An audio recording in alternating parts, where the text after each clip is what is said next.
ơi nó đâu nó chia bánh chầu đó chống cờ nó sẽ thì tiền ơi tiếp không gì sợ đó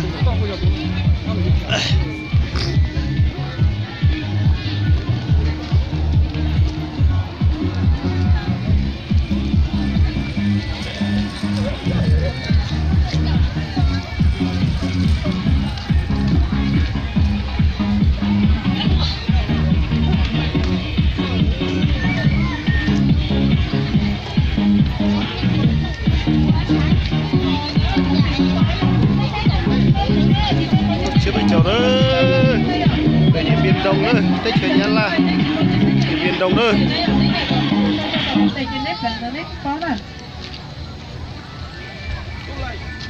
cụ chỉ có giờ tới khi cụ tháo to cụ tay phải cụ chọn phải có chỉ ta hai giấy phải cho hai cho kia nó trú với mà sao khởi khởi có chơi cho con là cho nó cái tôi chơi cái là lọc bằng cho con cho nó Người ta họ nó chặt đi xuống. nhờ nó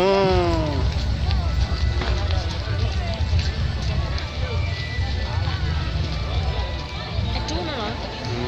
tao nên để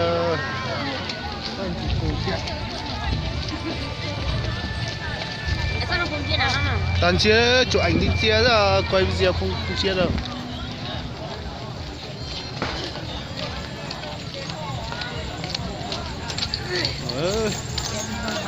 làm sai rồi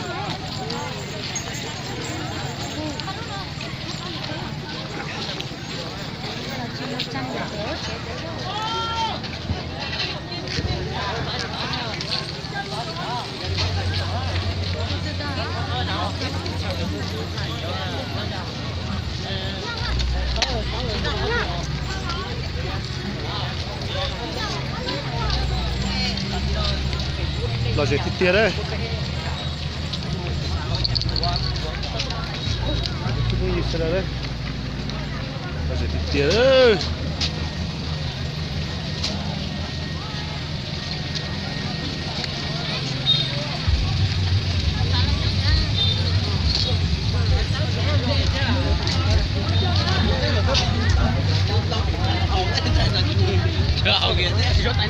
thôi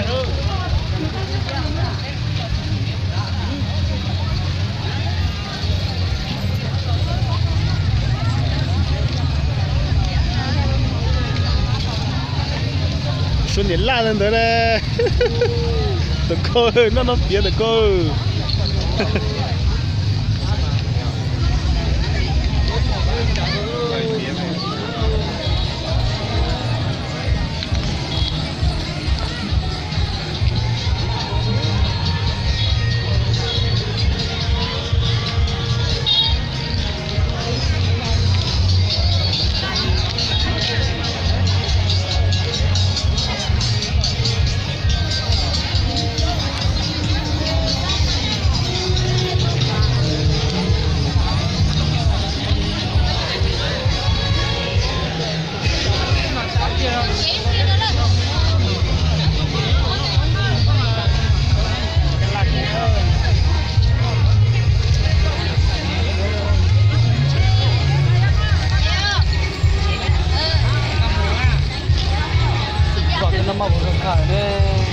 chống trả đấy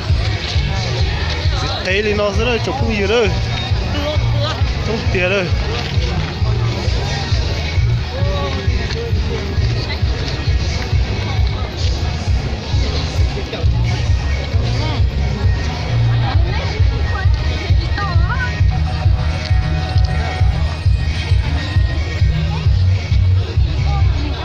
một chỗ lùng có sự tôi một chỗ đó đấy chỗ một nát đây cái này là đôi áo không à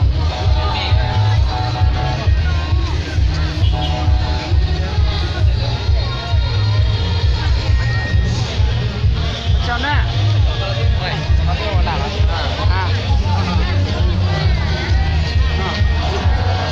lùng có là nhóm bông lọt tôi đấy từ đó này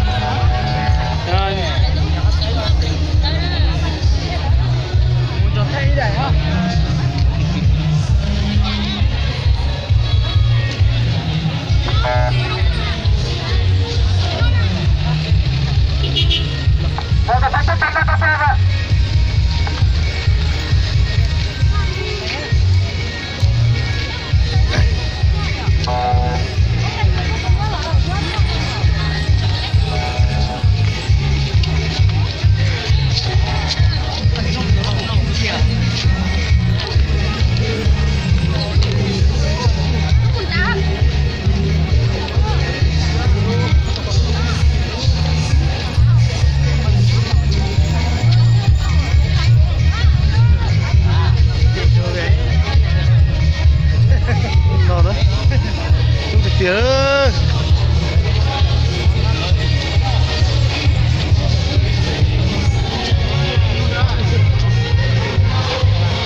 bò đấy là bộ phố là chẳng rắn con rắn rồi ơi chẳng nào chọn rắn con rắn rồi kìa nó cái bộ phố nó chết chết chồng nó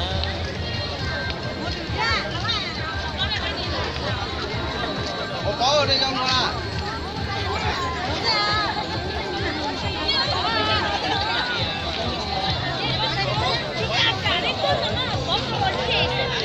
dạ bộ phố sợ được không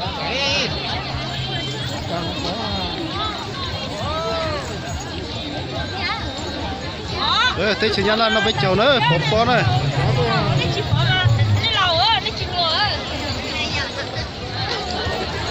cái mông nhăn là nó chia chị bò đi nó đấy có vấn đề không? Có à? Con nia. Con nia là con. Con chó.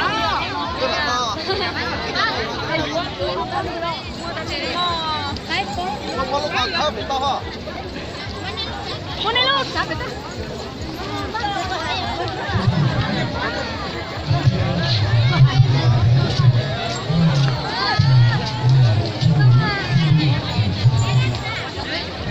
tiền ơi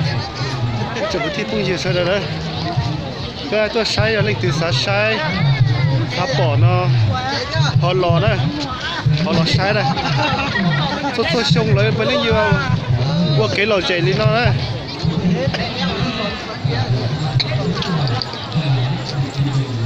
tôi xông lấy bên cái lò chạy lên nó rồi này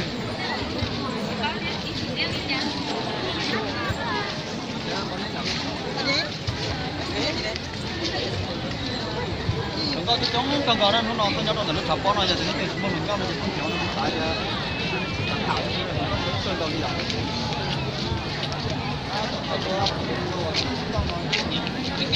này á lúc nào mới thế à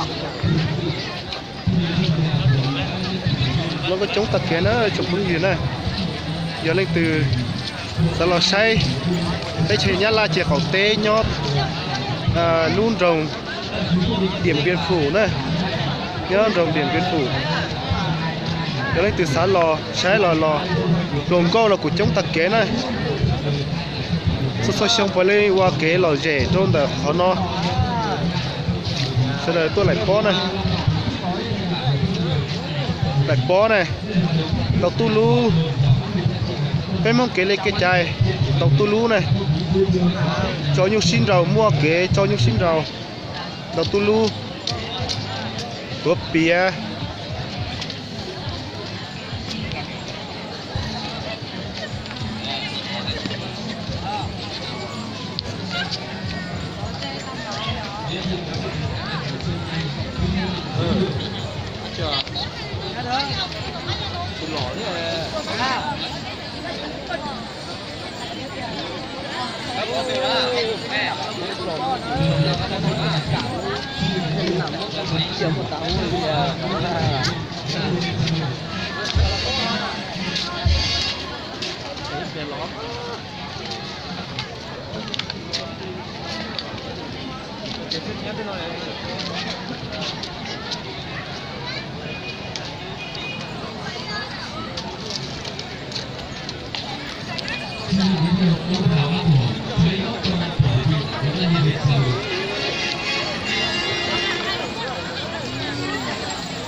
cháu được tiền đây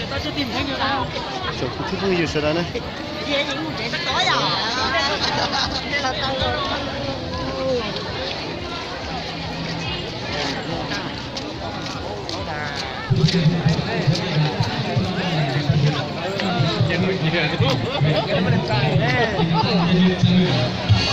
chú thì đó chồng thì vui rồi đó nó này giờ lấy từ chờ đó cho cứ ti nhó tới chờ America tới chờ Thái tới chờ Australia tới chờ Hoa Kỳ tới chờ Blo lấy từ sao lo rồi bây tới chờ Nhật Lan nó bây chờ còn cái là gì nus xia ở lời bị qua một giờ nu xia chi linh tu họ luôn linh địa tế chỉ giờ nu xia trâu giờ nu xia cậu ý linh địa tế này chờ sẽ đợi tuần rồi phải sai này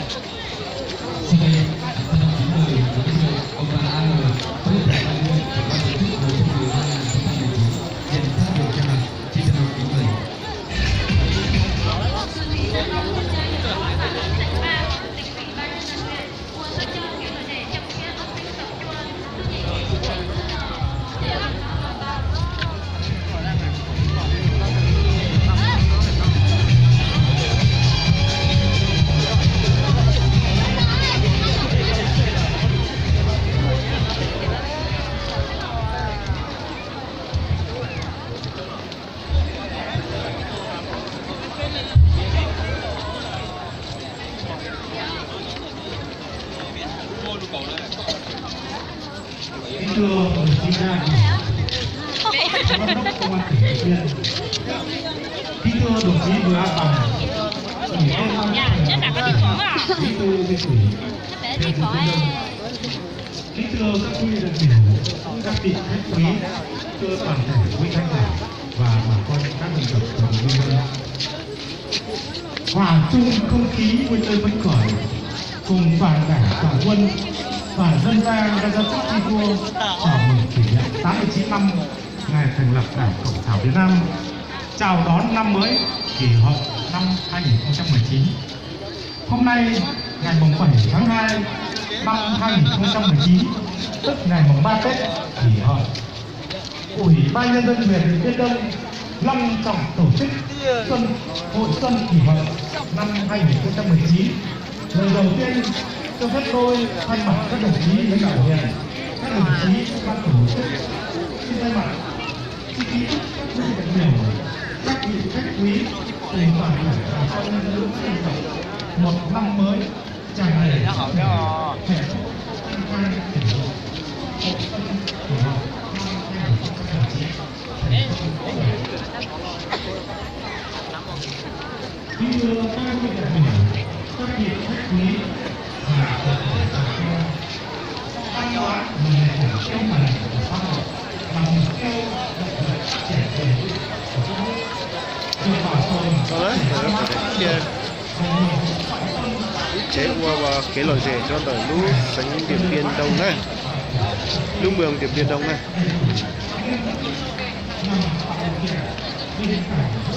Chơi trồng cứ thiết cũng nhiều sợ đời tôi sai này, nhau bây giờ chỉ nhớ là chè cẩu tê này,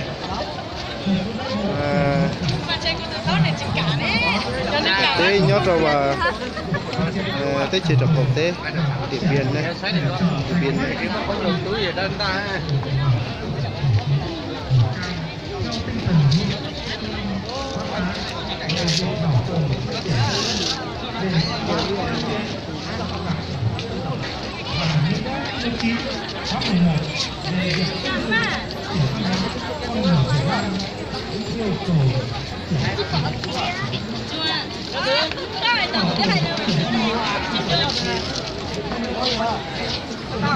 Trời ơi, cơ chị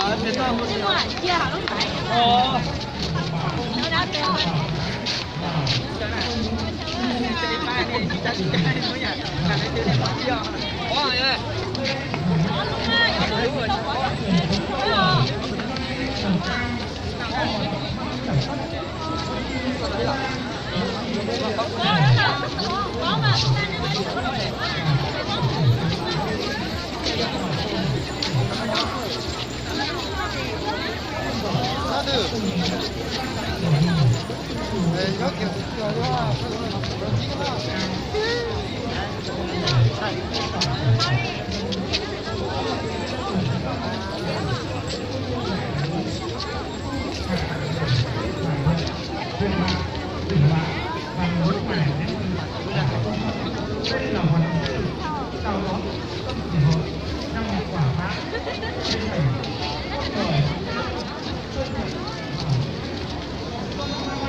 để chúc mừng người dân được tổ chức những quy mô lớn đó là một thành phần đầu tư tham gia hợp tác xã chủ thể chơi cũng như những người kiểm đoàn các xã dẫn đêm kiểu đi để tổ chức cho nên những người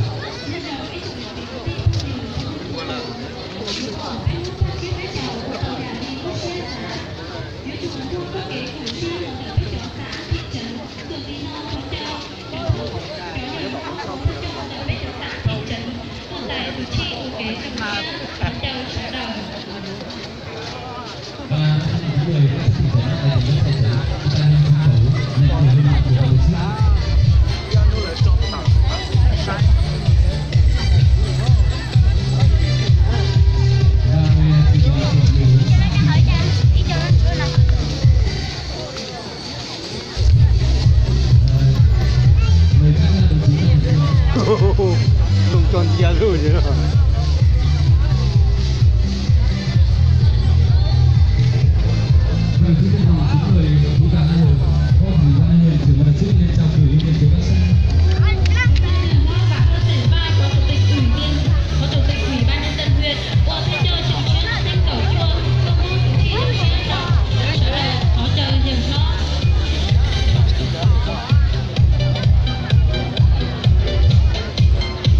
Có y tế cá nhân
mua hàng dịch vụ và thương mại thành lập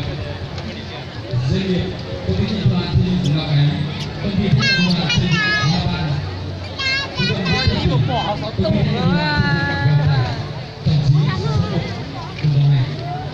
Kính thưa Hội xuân kỷ hợi năm 2019 diễn ra từ ngày 6 đến ngày 9 tháng 2 năm 2019, tức từ ngày 2 đến ngày 5 tháng 1 năm 2020. Gồm các hoạt động như hội chợ đỏ, hội thi, nhiều người quá đi đâu ná giờ lâu gió quá đấy. Wow, cũng lòng gió rồi đấy nè.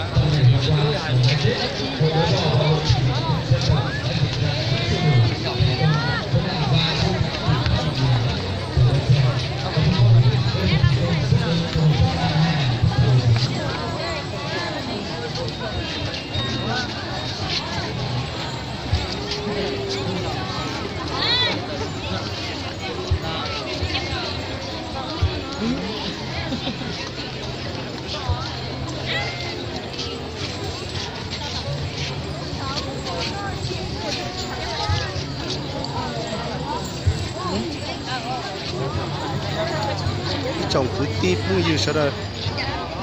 lo gì thì tiền ơi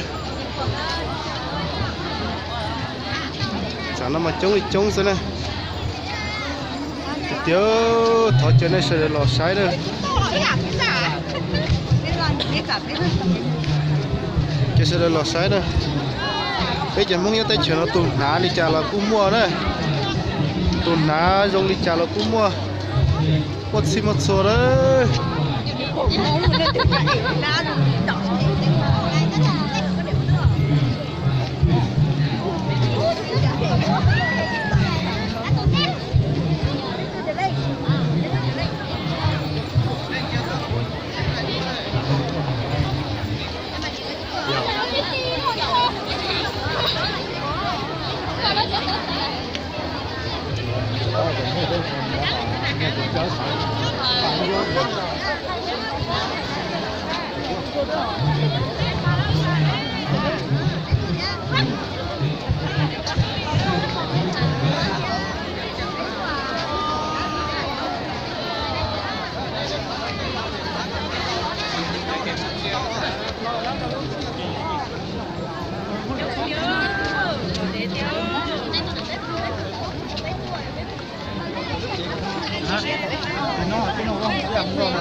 Lấy sao?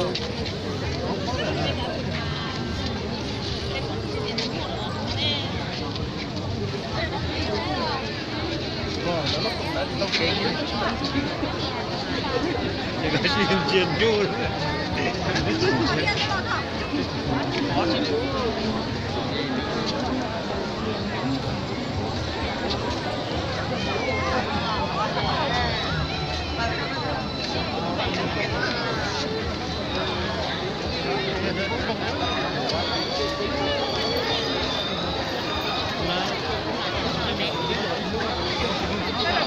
tiền ơi Một cái cũng mà tích cho nó đi thôi